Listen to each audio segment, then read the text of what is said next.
صباح الخير يا برنس، ودلوقتي الساعة 7 الصبح يا برنس، ما بعد مباراة الأهلي والرجاء في دوري أبطال أفريقيا. وإحنا يا برنس في الفيديو دوت هنتكلم في نقطتين مهمين جدا. أول نقطة هنتكلم فيها نقطة إمام عاشور، وتاني نقطة هنتكلم فيها يا برنس نقطة محمد فخري يا برنس قبل مباراة الأهلي والرجاء وهو نازل الملعب وبيصور الجمهور عادي. كمية الهجوم اللي حصلت على فخري بسبب إن هو بيعمل كده غير طبيعية يا برنس، والواد دخل في حالة اكتئاب، يعني بسبب الضغط اللي حصل له الواد دخل في حاله اكتئاب. نبدا بموضوع امام عاشور يا برنس.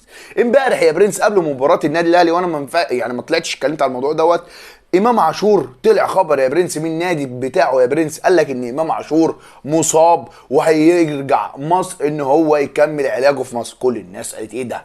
يعني الناس بتيجي، يعني الناس بتروح من مصر تروح اوروبا تتعالج، ماشي؟ قال لك ازاي الناس بتيجي من اوروبا تتعالج في مصر؟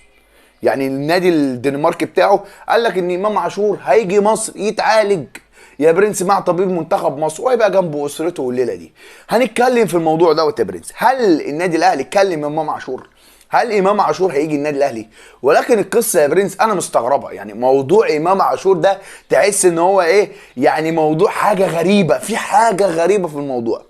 ولكن امام عاشور من مطالب النادي الاهلي عشان نبقى متفقين وعلى صراحه، يعني ان امام عاشور هو اللي هيكون بديل اليو ديانج، ماشي؟ هل بقى النادي الاهلي بيسعى ان هو يضم امام عاشور في الوقت دوت؟ لسه مفيش حد متاكد بنسبه 100%، يعني مفيش حد متاكد اللي هو ايه، انا متاكد بنسبه 100% ان امام عاشور جاي، لا يعني مفيش حد متاكد بالموضوع ده. ولكن امام عاشور في تفكير الاهلي، امام عاشور في تفكير الاهلي وهو من مطالب النادي الاهلي في الصيف السنه دي.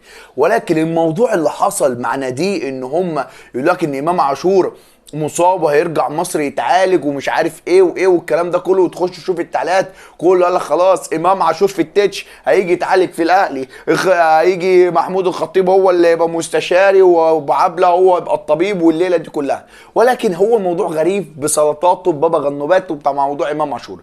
ولكن انا كنت بتمنى لو امام عاشور هيكمل في الاحتراف، انت كواحد هتكمل في الاحتراف وعلى ذمه نادي، فانت خلاص انت دلوقتي اتصبت يا باشا، ما انت تتعالج في النادي، يعني تتعالج في هناك في الدنمارك، تبقى عايش هناك بقى مع نادي ميتلاند بتاعك ده هناك في الدنمارك، تبقى قاعد بقى ايه، تخلص فتره تدريباتك، تخلص فتره تاهيلك، تبقى مركز بقى هناك، حياتك كلها حياه احتراف، تبقى هناك يعني مركز في التأهيل بتاعك انك ترجع خلاص. بقى ايه اللي يجيبك تاني مصر؟ دي عليه علامة استفهام، ماشي؟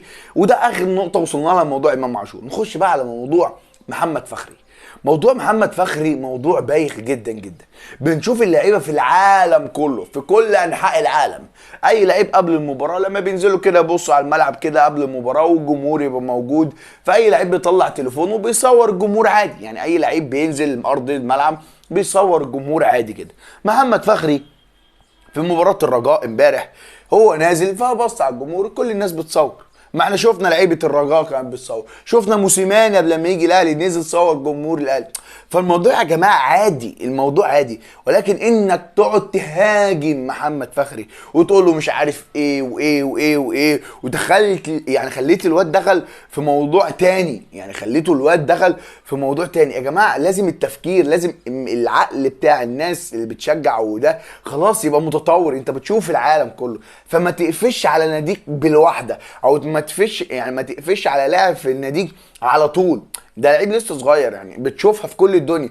اي لعيب بينزل صور الجمهور عادي بيبقى عاجبه اداء الجمهور. في ناس تبقى غاويه تصوير، في ناس تبقى عندها حب التصوير اللي هو انزل في كل مكان اصور. فبلاش الهجوم الزياده على الموضوع، بلاش اللي احنا نهاجم كل شويه على الموضوع مواضيع تافهه وبنخلي اللعيبه تخش في مواضيع تانية خالص. فموضوع محمد فخري ده يعني موضوع عمل امبارح يعني ضجه جامده جدا، وبعد المباراه لعيبه النادي الاهلي كلها اتصورت مع فخري عشان تدعمه عشان تخرجه من الموضوع. دخلنا في قصه تانية، دخلنا في قصه تانية بسبب ناس عقليتها ضعيفه جدا، عقليتها ان شافت واحد بيصور الجمهور عادي جدا. يا جدعان عادي جدا بنشوفها في العالم كله ان هي لعيب بيصور الجمهور عادي، يعني ما فيهاش مشكله يعني. فالموضوع غريب جدا. سلام.